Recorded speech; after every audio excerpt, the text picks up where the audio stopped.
अभिवादेनि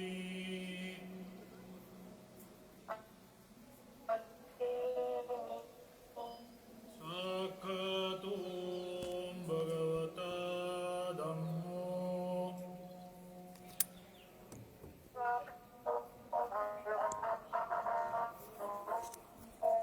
धम्मं नमस्सामि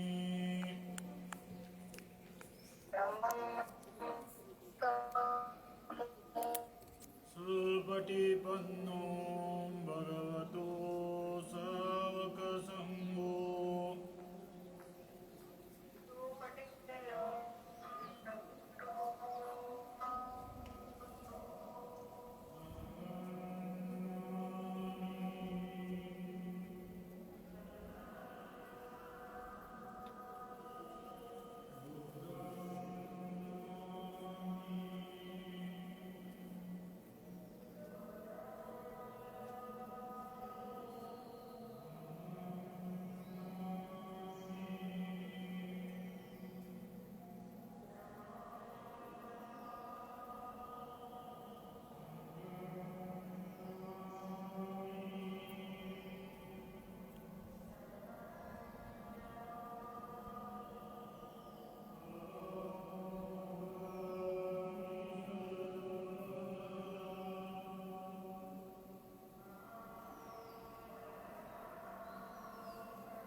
बुद्धं शरणं गच्छामि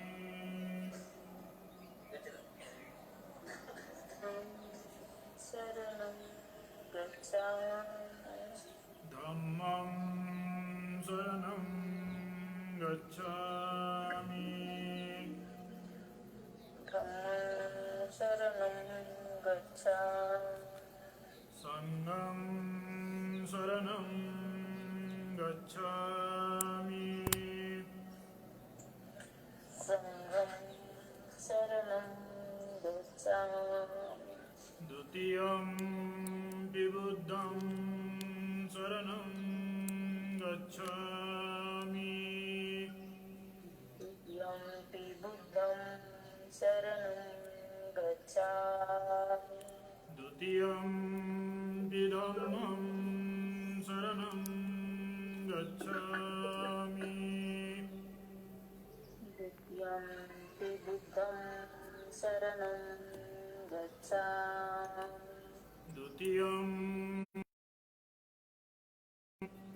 द्वितीयम्पि संघं शरणं गच्छामि तृतीयं बुद्धं शरणं गच्छामि तृतीयं विभूतं गच्छामि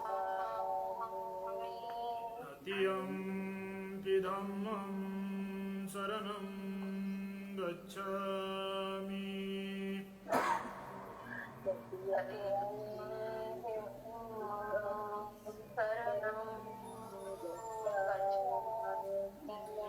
तृतीयं संघं शरणं गच्छामि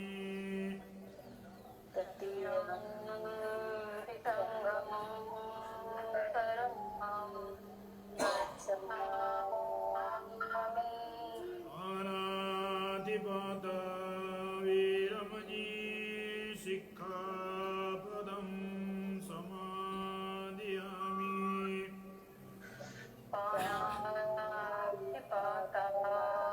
वैरमणि सिक्खापदं समादियामि अदिन्नदाना वीरमणि सिक्खापदं समादियामि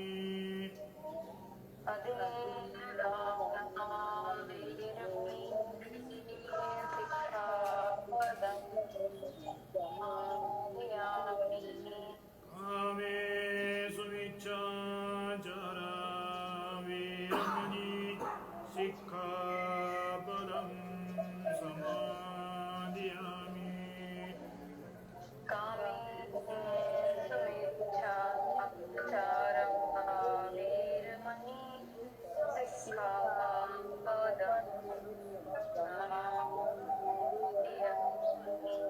मुसावादा वीरमणि सिक्खापदं समादियामि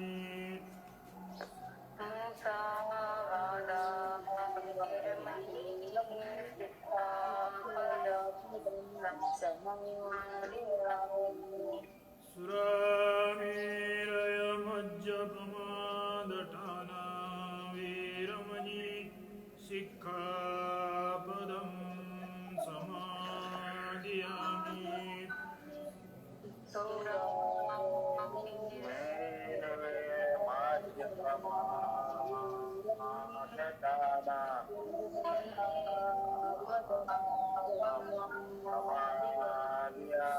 सब्बपापस्स अकरणं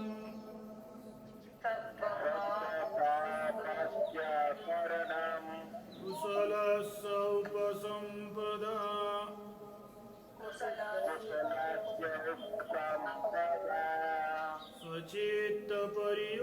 स्वचित्तपर्योदपनम्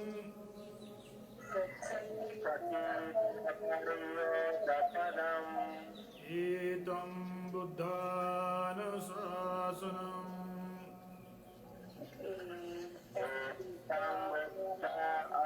साधु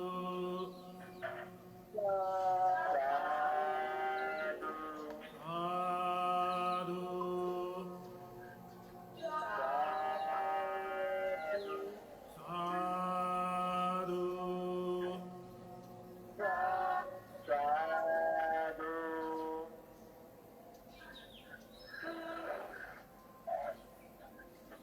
जैसा कि आप सभी जानते ही हैं कि आज का हमारा 26वां नवंबर है और विषय प्रतिदिन प्रदान करने के बाद पूज्य आचार्य जी हमें धम्म प्रवचन प्रदान करते हैं।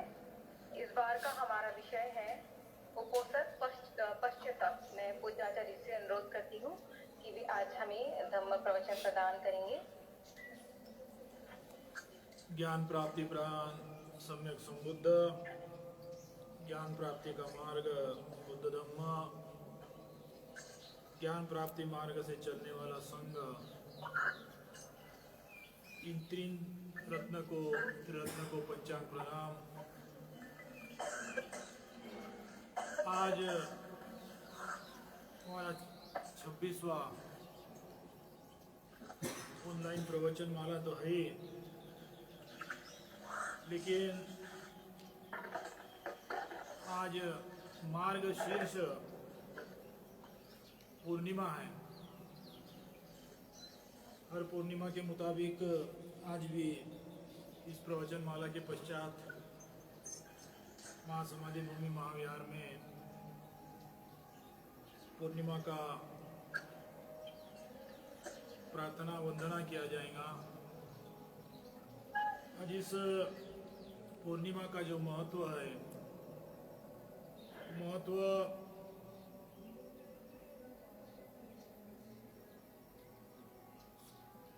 महत्व में से एक दो मैं आपके सामने पेश करना चाहूँगा। एक महत्व ये है कि आज ही के इस पूर्णिमा के दिन सम्राट अशोक की पुत्री संघमित्रा ने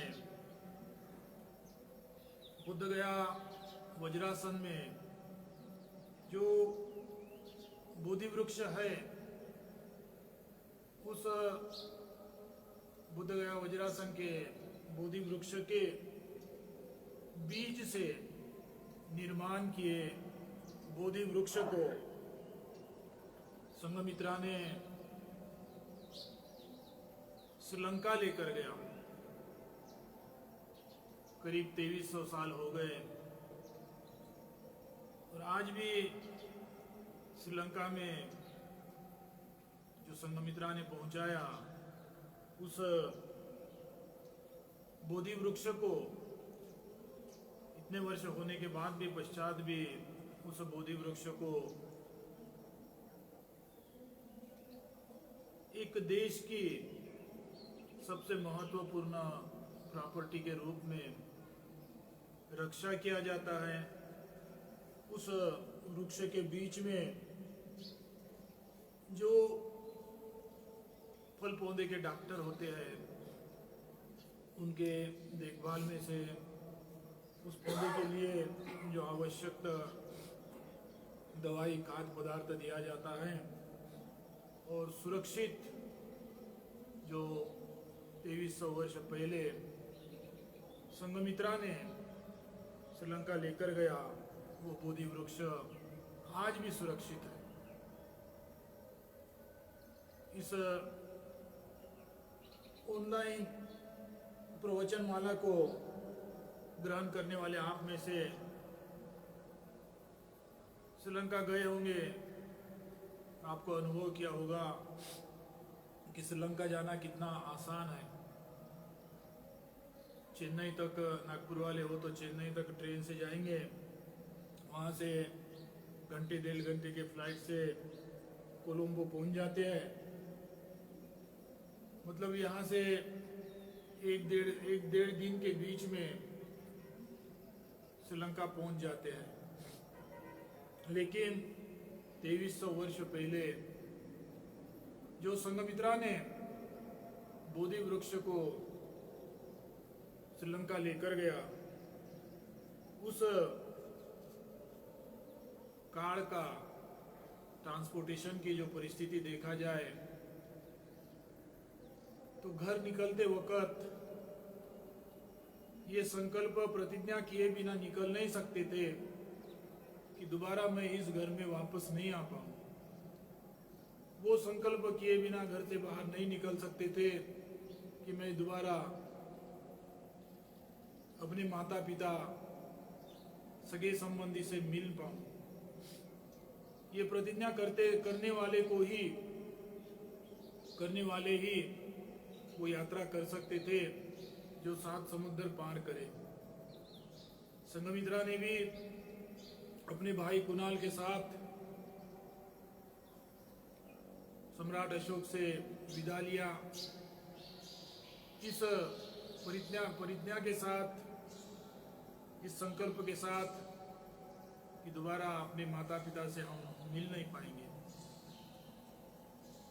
संघमित्रा हो या फिर कुणाल हो, या भी और तमाम जो बुद्ध धम्म को प्रचार करने वाले लोग थे, वो लोगों ने अपने सुख सुविधा को देखा रहता तो बुद्ध धम्म का प्रचार नहीं हुआ रहता। संघमित्रा हो या फिर कुणाल हो, इन्होंने अपने माता पिता से जुदा होने से इनकार किया होता, या उनके पास सम्राट के बेटा बेटी होने का जो सुखी जीवन था, उस जीवन से हटकर जीने से इनकार किया होता, तो शायद ही बुद्ध धम्म आज हम बुद्ध धम्म से अवगत नहीं हो पाए होते। आज कहीं कहीं उल्टा भी दिखाई देता है कि बुद्ध धम्म के लिए, बुद्ध धम्म के प्रचार के लिए अपने जीवन को समर्पित नहीं, बुद्ध धम्म के माध्यम से अपने स्वार्थ को संपन्न करने के लिए, अपने खुद के लाभ को संपन्न करने के लिए बुद्ध धम्म का इस्तेमाल कैसा किया जाए, ये आज की परिस्थिति है। इसीलिए संघमित्रा हो, कुणाल हो, या और भी कोई जो ऐतिहासिक तौर पर बुद्ध धम्म को प्रचार प्रसार करने वाले लोग हैं, उन लोगों ने जो किया बुद्ध धम्म का प्रचार प्रसार और आज जो प्रचार प्रसार हो रहा है, उसमें ये फर्क है कि उन लोगों ने अपने चाहत को, अपने स्वार्थ को, अपने आशा इच्छा को त्याग दिया और मार्फत और मार्फत बुद्ध धम्म का ही विचार किया, बुद्ध धम्म के प्रचार के लिए ही अपने आप को समर्पित कर दिया। यही कारण है कि आज हम बुद्ध धम्म को समझ रहे, सीख रहे, अपना रहे। आज हम जो बुद्धगया में बोधि वृक्ष दिखते हैं, संघमित्रा ने उस बोधि वृक्ष का ही बीज को बढ़ाकर श्रीलंका लेकर गया। फिर वही श्रीलंका के अनुराधापुर में जो बोधि वृक्ष आज आपको दिखाई देता है, वो बोधि वृक्ष को वापस बुद्धगया लाना पड़ा, क्योंकि बुद्धगया का जो बोधि वृक्ष था वो सूख गया था। वहाँ नहीं होने के कारण फिर से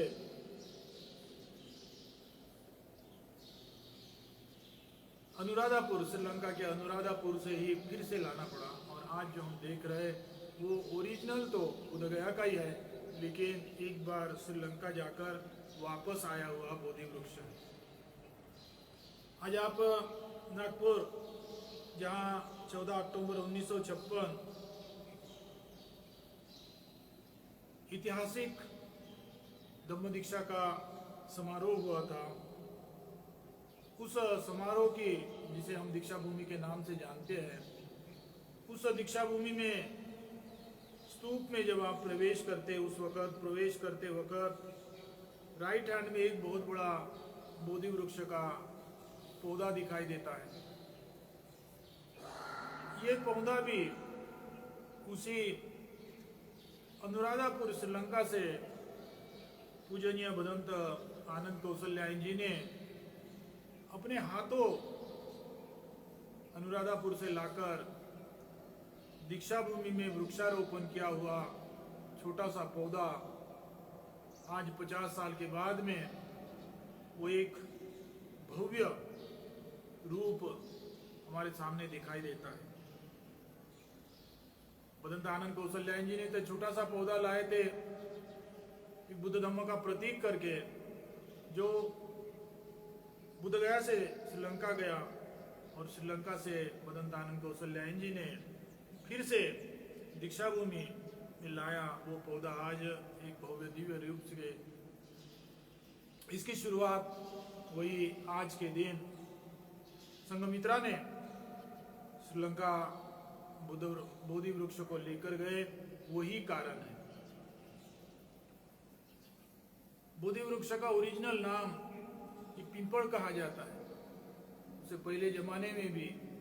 और बुद्ध धम्म से जिसका ताल्लुक नहीं है, वो आज भी इस पौधे को पिपल का वृक्ष के रूप में ही जानते हैं, और इसका बेसिक नाम ही पिपल था। पिपल का वृक्ष यह आज दुनिया पिपल के नाम से नहीं जानती है, दुनिया उसे बोधि वृक्ष के नाम से ही जानती है। पिपल ने किया क्या? पिपल इस वृक्ष ने अपने जीवन में किया क्या? आज जहां वज्रासन है, उस वक्त उस तरह का सुशोभित वज्रासन तो था नहीं। इस जंगल में सिद्धार्थ गौतम बैठकर साधना किया। उस साधना करते वक्त जिस पौधे के नीचे, पीपल के वृक्ष के नीचे बैठे, उस पौधे ने इतना ही किया कि सिद्धार्थ को छाया दिया। स्पेशली छाया तो दिया नहीं, वो कहीं भी जाकर वहां बैठे होते तो उन्हें उस वृक्ष ने छाया देना ही था। कोई स्पेशल काम तो किया नहीं पीपल के झाड़ ने। लेकिन जिस दिन उस पीपल के झाड़ के नीचे बैठकर सिद्धार्थ गौतम को बुद्धत्व ज्ञान प्राप्त हुआ, उस वक्त से एक जो जंगल में बढ़ने वाला पौधा, उसे दुनिया बोधि वृक्ष के नाम से जानने लगे। पीपल के झाड़ ने तो कुछ किया नहीं, लेकिन आज दुनिया उसे बोधि वृक्ष के नाम से जानती है। कई बार हमारा जीवन ऐसे होता है कि हम दूसरे से अपेक्षा करते हैं, हम दूसरे से आशा रखते हैं कि दूसरे ने मेरे लिए ऐसे करना चाहिए, दूसरे ने मेरे लिए वैसे करना चाहिए, दूसरा मेरे लिए ऐसा क्यों नहीं करता है। सिद्धार्थ ने भी यही समझकर बोधि वृक्ष के नीचे बैठे होते कि बोधि वृक्ष मेरे लिए, पीपल का झाड़ मेरे लिए क्या कर सकता है, तो सिद्धार्थ कभी ज्ञान प्राप्ति नहीं कर पाते थे। सिद्धार्थ गौतम ने वो नहीं सोचा कि बोधि वृक्ष, पीपल का पौधा मेरे लिए क्या कर सकता है। सिद्धार्थ गौतम ने अपने जीवन में क्या करना चाहिए ये सोचा, मैंने क्या करना चाहिए ये सोचा, मेरे लिए सम्यक कष्ट क्या है, मेरे लिए सम्यक दृष्टि क्या है, वो सोचकर वहां बैठे और ज्ञान प्राप्ति किया। और सिद्धार्थ गौतम ने वहां बुद्धत्व प्राप्त हो गया, तथागत सम्यक संबुद्ध बन गए। और वही कारण है कि पीपल के वृक्ष का नाम, पीपल वृक्ष का नाम भी बोधित्री, बोधि वृक्ष के तौर पर कन्वर्ट हो गया। हमने वो जीवन जीना है कि किसी दूसरे के ऊपर आशा उपेक्षा करते नहीं, मेरे जीवन के कारण दूसरे का जीवन कैसा उज्जवल हो। सिद्धार्थ के जीवन के कारण ना कुछ करते हुए पीपल का वृक्ष बोधि वृक्ष में कन्वर्ट हो गया। उसी तरह आपका और मेरा जीवन भी मेरे सम्यक कष्ट के कारण, मेरे सम्यक दृष्टि के कारण दूसरे का जीवन कैसा उज्जवल होगा, दूसरे का जीवन कैसा मंगलमय होगा, ये हमने विचार करना चाहिए। वो विचार नहीं कि दूसरा मेरे लिए क्या कर सकता है। सिद्धार्थ के बुद्धत्व प्राप्त के कारण पीपल बोधि वृक्ष हो गया। उसी तरह मेरे सम्यक कष्ट के कारण और किसी का जीवन मंगलमय हो, ये आज हम इस पूर्णिमा के माध्यम से, जो संघमित्रा ने किया उस महान कार्य के माध्यम से सीख सकते हैं। दूसरा, आज ही के इस पूर्णिमा के दिन और एक घटना घटी है और एक कहानी है। आपने कभी नारागिरी, इस हाथी का नाम सुना होगा। देवदत्त, इस आदमी का नाम सुना होगा। रिश्ते के हिसाब से देखा जाए, देवदत्त ये सिद्धार्थ गौतम के कजीन भाई थे। लेकिन सिद्धार्थ गौतम ने कभी ये नहीं सोचा कि लोग मेरी प्रशंसा करेंगे, मैं एक संघ का प्रमुख बनूंगा। सिद्धार्थ ने कभी ये नहीं सोचा जो आज हम सोचते हैं। थोड़ा सा अध्ययन कर लेंगे, दो चार लोगों को साथ जुड़ा लेंगे और अपने आप को एक महान त्यागी समझने लगते हैं। बुद्ध ने कभी अपने जीवन में वो भावना रखा ही नहीं कि मैं संघ का मुखिया कैसा बनूं, संघ के जो सभासद होंगे ये मेरे अंडर में कैसे रहेंगे, संघ के सभासद मेरी प्रशंसा कैसे करेंगे, संघ के सभासद मुझे गुरु कैसे मानेंगे, मुझे आचार्य कैसे मानेंगे। ये सिद्धार्थ गौतम स्वयं ने कभी सोचा नहीं। उनकी जो कीर्ति थी, उनका जो जीवन था, उससे प्रेरित होकर संघ के जो सभासद थे, संघ मतलब भिक्षु ही नहीं, भिक्षु भिक्षुनी, उपासक उपासिका, संघ के जो सभासद थे, वो सभासद ने, वो मेंबर ने सिद्धार्थ गौतम को अपना गुरु माना। जबकि सिद्धार्थ गौतम का अपनी कोई इच्छा नहीं थी कि मैं लोगों का गुरु बनूं। सिद्धार्थ गौतम को 4 संघ का मुखिया माना, स्पेशल विशेष माना, लोगों ने माना। सिद्धार्थ ने कभी अपेक्षा किया नहीं। लेकिन दिन जैसे जैसे बीतते गए वैसे वैसे सिद्धार्थ गौतम की जो फेमस पना था, प्रसिद्धि थी, वो बढ़ते गई, और ये बात देवदत्त को खटकते गई। तपस्या तो मैं भी कर रहा हूं, साथ में तो मैं भी रहता हूँ, ऊपर से मैं उसी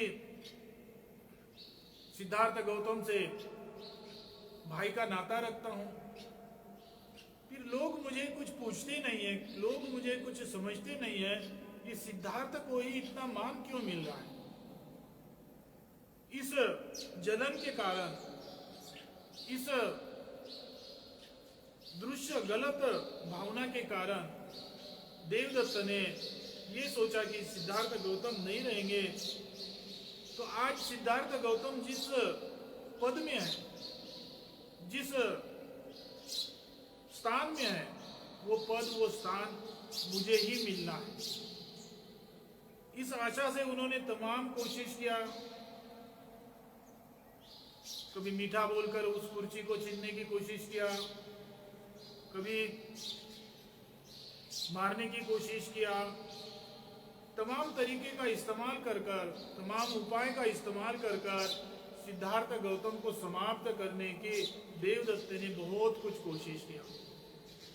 उसमें से देवदत्त की एक कोशिश ये थी कि सिद्धार्थ गौतम जब राजगीर गृध्रकूट में निवास करते थे, उस वक्त एक पालतू हाथी, उस वक्त राजा घराने में हाथी का रहना आवश्यक होता था। एक तो पेट के तौर पर हाथी को पाला जाता था और दूसरा जंगल में शिकार जो करने को जाते थे, उस शिकार के लिए हाथियों का इस्तेमाल किया जाता था। और सबसे ज़्यादा हाथियों का इस्तेमाल इसके लिए किया जाता था कि जब लड़ाई होती, वार होती है, उस वक़्त एक शस्त्र के तौर पर हाथी का भी इस्तेमाल किया जाता था। और यही कई रीज़न के कारण हाथी को हमेशा अपने पास रखते थे, हाथी को हमेशा अपने साथ में रखते थे। आज आपके घर में ही कुछ जानवर पेट के तौर पर होंगे, वो दूसरों के लिए खतरनाक होते हैं, लेकिन जो पालता है उसके लिए मैत्रीपूर्वक भावना दिखाता है। अर्थात नारागिरी भी देवदत्त के लिए मैत्रीपूर्वक था। देवदत्त ने उस नारागिरी को, बुद्ध को मारने के लिए सिखाया, तैयार किया। एक दिन नारागिरी को अल्कोहल पिलाया, दारू पिलाया। दारू पिलाकर उसकी बुद्धि को खोएगा उतना उसको दारू पिलाया। वो हाथी है जो हमेशा साथ में रहता है, जो हमेशा पालता है। वो पालक अल्कोहल भी देगा तो पानी दूध समझकर पीता है। देवदत्त पानी दे रहा है समझकर नारागिरी ने पिया होगा, पी लिया और अल्कोहल अपने शरीर में घूम गए तो आधा बेहोश हो गया। और जब बुद्ध को दूर से देखा तब उस देवदत्त ने, जो अपने साथियों के साथ हाथी को पकड़ के रखा था, सिद्धार्थ गौतम बुद्ध को देखकर उस हाथी को स्वतंत्र कर दिया। मतलब उसके आंग में जो चेन से बांधा हुआ था, उस चेन को छोड़ दिया, उसको स्वतंत्र कर दिया। हाथी स्वतंत्र हो गया। पहले ही वो बेवड़ा है। दौड़ते दौड़ते दौड़ते गौतम बुद्ध के पास में आया। उसको ये मालूम नहीं कि मैं कर क्या रहा हूं, ना नहीं कर क्या रहा हूं। वो यही आशा अपेक्षा से आया कि सामने से जो आने वाला व्यक्ति है, इसके आंख पर मैं चढ़ जाऊं, इसको मैं कुचल दूं। इसी आशा से नारागिरी सिद्धार्थ गौतम के पास में आया। लेकिन सिद्धार्थ गौतम ने नारागिरी को अपने नजर के सामने देखकर जो मैत्री की भावना प्रकट किया, उस मैत्री की भावना से उस दारू से नशेली हो गया था नारागिरी हाथी, वो भी शांत हो गया। आपने कभी बुद्ध की जीवनी पढ़े होंगे, कभी ये नहीं देखा कि वो फिर अंगुलीमाल भी आया था मारने के लिए, अंगुलीमाल के प्रति बुद्ध ने अपशब्द का इस्तेमाल किया। बुद्ध ने कभी तलवार उठाया, बुद्ध ने कभी किसी को गाली गलौज किया, तलवार उठाया, बंदूक उठाया, शस्त्र उठाया। बुद्ध के जीवन में कभी मार पीटने का जीवन आता ही नहीं है। बुद्ध ने अंगुलीमाल के सामना हो या फिर नारागिरी का सामना हो, एक भी अपशब्द का इस्तेमाल नहीं किया। अपशब्द का इस्तेमाल करते वक्त, किसी को गाली देते वक्त, किसी के आलोचना करते वक्त बुद्ध ने यही सोचा, मुसावादा वेरमणि सिक्खापदम समादियामि। झूठ तो बोलना नहीं है, किसी की गाली गलौज करना नहीं है, किसी की आलोचना करना नहीं है। गाली गलौज करना, आलोचना करना मतलब अपने क्रोध को संभाल नहीं पाते। अपने जीवन में जो निर्माण होता है वो क्रोध को संभाल नहीं पाते हैं, उनके जबान से निकलता है गाली। अपने अंदर में निर्माण हुआ जो क्रोध है, राग है, जो आदमी उसको ठंडा करता है, उसके मुंह से, उसके वाणी से कभी गाली गलौज नहीं निकलता है। गाली गलौज मतलब हमारे को लगता है कि मैं किसी के प्रति शब्द इस्तेमाल कर रहा हूं, लेकिन वो भावना गलत है। गाली गलौज का अर्थ होता है कि आपके अंदर में जो भावना है, गलत भावना है, उस भावना का प्रकट वो गाली होता है। आपके अंदर में मैत्री की भावना होगी, आपके अंदर में करुणा की भावना होगी, तो आपके वाणी से कभी अपशब्द, कभी किसी का विरोध, आलोचना तो निकल ही नहीं सकता। बुद्ध का वही हालत था, सिद्धार्थ गौतम का वही हालत था। नारागिरी को नजर के सामने देखते, अभी इतने दूर से दौड़ते आ रहा हाथी और वो उसका निशाना सिद्धार्थ गौतम स्वयं है, तो सिद्धार्थ गौतम को क्यों नहीं पता चलेगा कि वो निशाना मैं ही हूं। सिद्धार्थ गौतम को तो पहले ही पता चल गया था कि नारागिरी का निशाना मैं हूं, मेरे ही तरफ दौड़ते आ रहा है। लेकिन उस परिस्थिति में भी बुद्ध ने अपने अंदर में क्रोध को निर्माण होने की परिस्थिति निर्माण नहीं किया। अपने अंदर में अज्ञानता को निर्माण करने की कोशिश नहीं किया, या फिर अपने अंदर में लोभ, स्वयं के प्रति जो मोह माया होती है उसको जागरूक होने की जगह ही नहीं दिया। अर्थात बुद्ध ने अपने अंदर का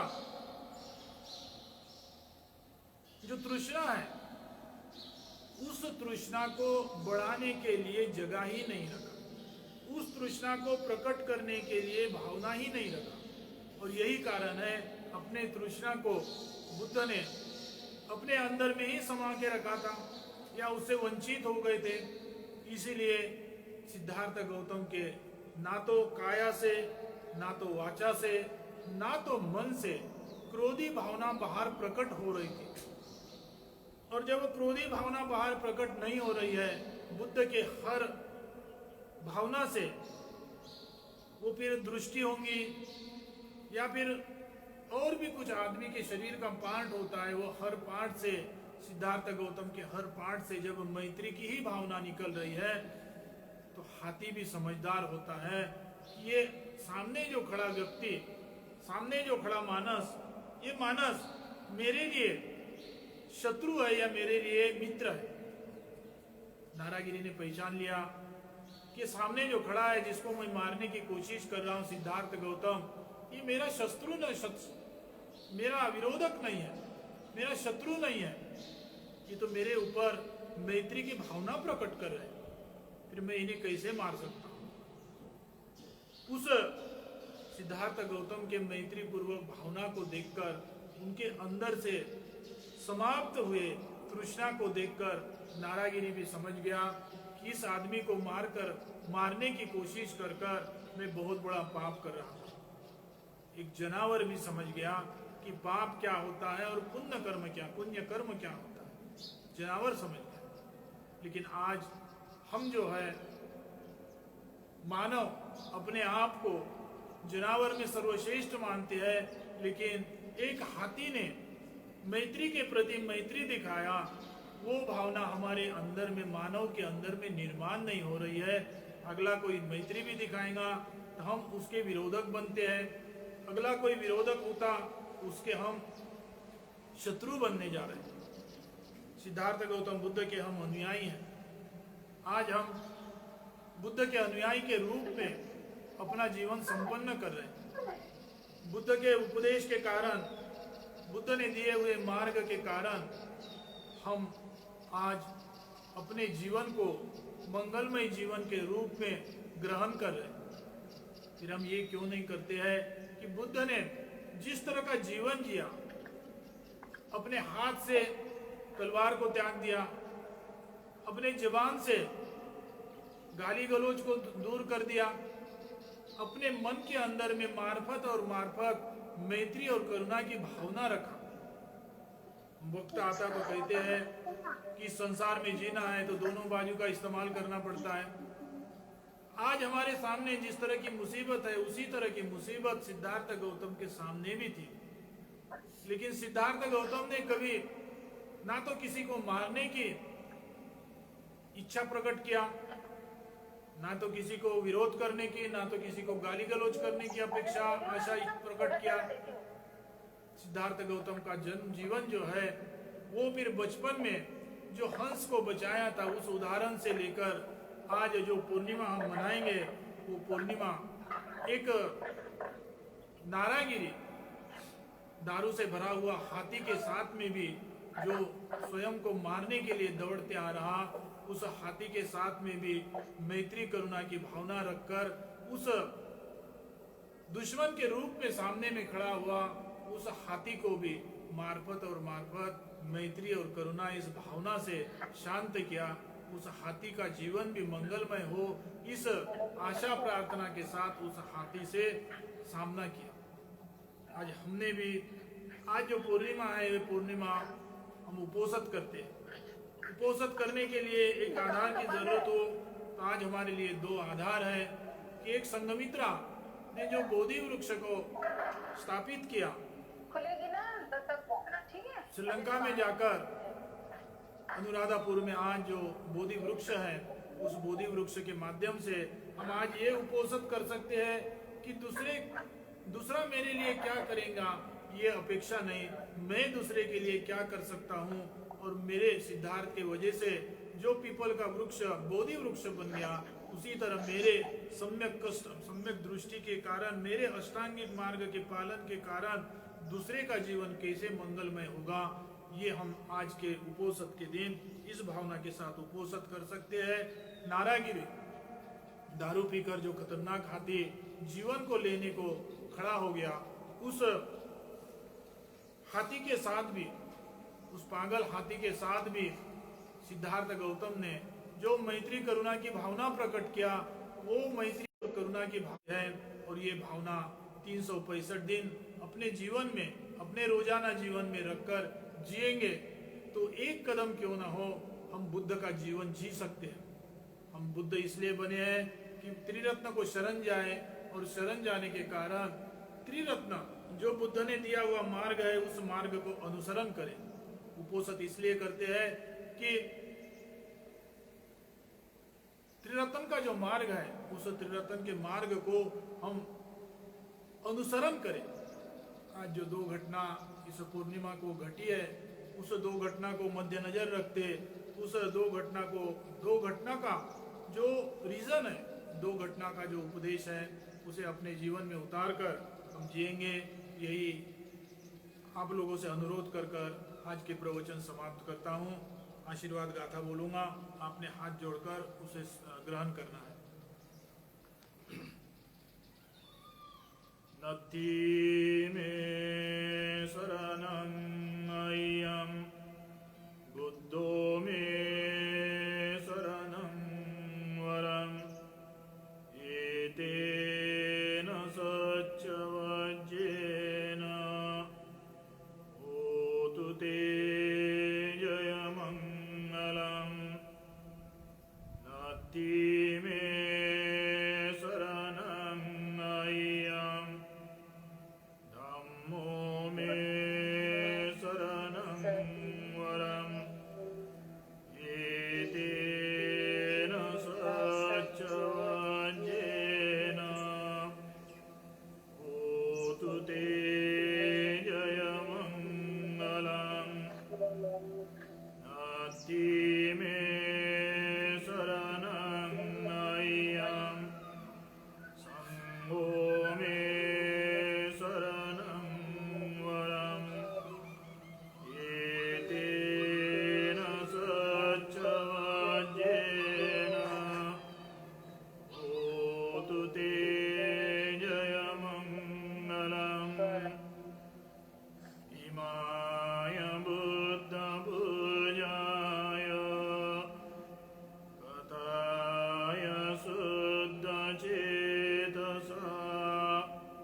धम्मपूजाय तथाय शुद्धचेतसा चिरन्ति तं तु सद्धम्म